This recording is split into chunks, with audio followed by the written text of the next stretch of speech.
Good morning and welcome to This Week. White House in crisis. I knew this was going to be a heavy lift. Obama's high-stakes Syria gamble failing fast. Can he salvage a win? Can his presidency survive a defeat? What will it mean for America's security and our role in the world? This morning, breaking details about the crisis in Syria from the White House, Congress, and our Powerhouse Roundtable. Plus, does the State Department know you're speaking out now? No, they don't know I'm here. 1 year after Benghazi, the first interview with the senior diplomat on the ground. Greg Hicks' dramatic inside story of the attacks. And a congresswoman's miracle baby. How she beat the odds against a fatal disease. That is her personality. She's such a fighter. All that right here this Sunday morning. From ABC News, This Week with George Stephanopoulos starts now. Hello again. It wasn't even on the agenda 1 month ago, but now the vote to use military force in Syria has become the most critical test of the Obama presidency. The stakes are high. America's security and credibility on the line. So is the balance of power between the president and Congress and the rest of Obama's agenda in his second term. And right now, it's a vote the president would lose. ABC's whip count in the House shows 229 members likely in the no camp. Only 44 are likely to vote yes. And let's start out with more on that from ABC's chief White House correspondent, John Carl. And John, the situation a bit better for the White House and the Senate, but this is an uphill battle for the White House, and they know it. Oh, George, that's right. Even White House officials acknowledge if the vote were today, the president would lose, but they are promising a massive effort to turn that around. This will be the biggest congressional effort by the White House since the battle over health care in the president's first year as president. And it's going to be a very visible effort. First, you're going to see the president do 6 network television interviews, national interviews, tomorrow. There'll be a big address to the nation on Tuesday. And, George, the most interesting thing here is they've even enlisted former members of the Bush administration to make the case for Republicans, including Bush's former national security advisor, Stephen Hadley, who has been talking directly to Republican members of Congress. But, George, the president himself has also been making a personal effort. They've brought individual members to the White House, even bringing them into the Situation Room to show them classified evidence. But, George, one key thing that is not happening here, the president's grassroots army, Organizing for America, 30 million Twitter followers, they are completely on the sidelines here. They will not be taking part in this effort. Yeah, not a lot of support for this in the president's base, at least right now. But what if the president can't turn this around? The White House has been dancing all over that question.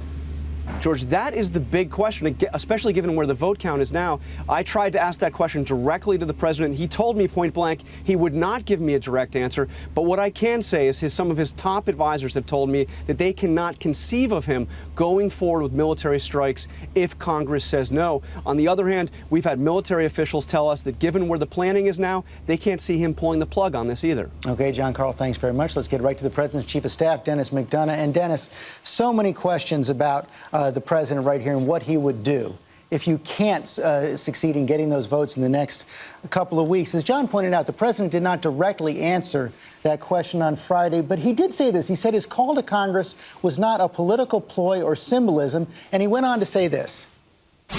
I put it before Congress because I could not honestly claim that the threat posed by Assad's use of chemical weapon posed a imminent direct threat to the United States. With those words, hasn't the president effectively ruled out taking any action if the Congress votes no? Well, George, I think it's important for us to, before we jump to any conclusions, I obviously really admire John Carl's reporting, but look, I've been talking to dozens of members of Congress over the last week. Not a single one of them so far has rebutted or refused the intelligence, which is to say everybody agrees that on August 21st, Assad used chemical weapons against his own people. So the question for Congress this week is a very simple one. Should there be consequences for his having used gases, chemical weapons to kill more than 1,000 of his own people, including more than 400 children? The answer to that question will be followed closely in Tehran. The answer to that question will be followed closely in Damascus. The answer to that question will be followed very closely by members of Lebanese Hezbollah. So this is a big question and a big week for Congress to address that very fundamental national security issue. Now, as you heard the president say, we didn't go to Congress because we thought this was an empty exercise. We are investing a lot of time and effort in this because we think Congress should be a full partner in our national security matters, and when they are, we're stronger as a country.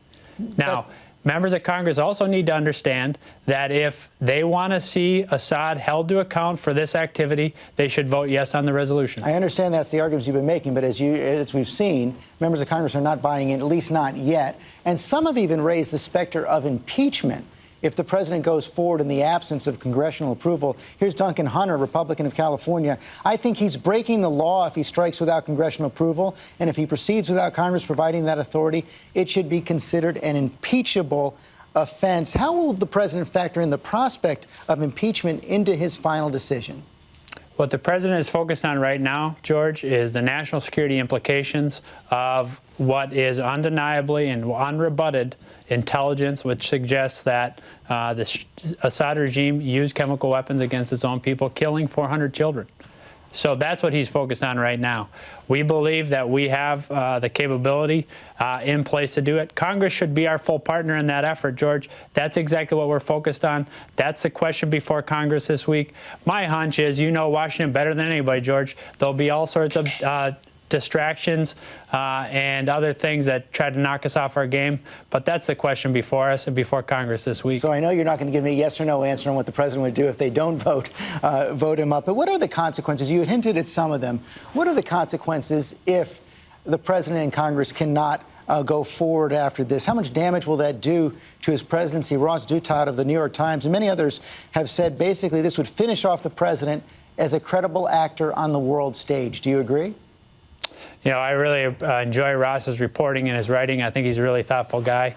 I have to say that right now, politics, all those questions are going to be debated and worked out by others. We're focused on the national security question before us, George, and it's a very fundamental and important question. Will there be consequences? Now, what we're trying to reinforce here and what our allies supported us reinforcing just Friday at the G20 is a prohibition that goes back almost 100 years. A prohibition against the use of chemical weapons. Why does that matter? You know, in World War I, our troops were subjected to chemical weapons attack regularly. Not since World War I have they seen the same kinds of attacks. That's important. That increases our security. That reduces the burden against our men and women who are in the armed forces, who are taking a lot of burdens lately, by the way. So we want to underscore this. We think Congress should join us in doing it. You're facing a lot of opposition, even from your allies. MoveOn.org, strong support of the president in his first run for the presidency, backed him up on his opposition to the Iraq war. But they have given us this new ad exclusively that they're going to start running in the country tomorrow. Take a look. We never set out to spend 8 years at war in Iraq or to be mired down for more than a decade of fighting in Afghanistan. So what should America expect if we rush into Syria alone with no real plan for the consequences? We already know it gets worse. Meanwhile, our next guest, Senator Ted Cruz, Republican of Texas, suggests that American forces who were part of a strike against Syria would be serving as al-Qaeda's air force. You're seeing opposition from both the left and the right. Your response? I'm outraged for somebody to suggest that our people would be serving as allies to al-Qaeda, one. Two, on this question about what this is and what this isn't. What this is, George, is very clear. Targeted, consequential, limited attack against Assad forces and Assad capabilities so that he is deterred from carrying out these actions again. Here's what it is not. It is not boots on the ground. It is not an extended air campaign. It is not Iraq, Afghanistan, or Libya. This is a very concerted, concentrated, limited effort that we can carry out and that can underscore and secure our interests. Finally, yes or no question, will this resolution pass? This resolution is going to pass after we work this week, George. Members have been in their districts and in their states. We've been talking to many of them, dozens of them. And when they see this intelligence, they don't rebut it. So the bottom line is they have to answer the question, should there be consequences? And the answer to that question will be followed closely in Tehran, in Damascus, and elsewhere. Denis McDonough, thanks very much.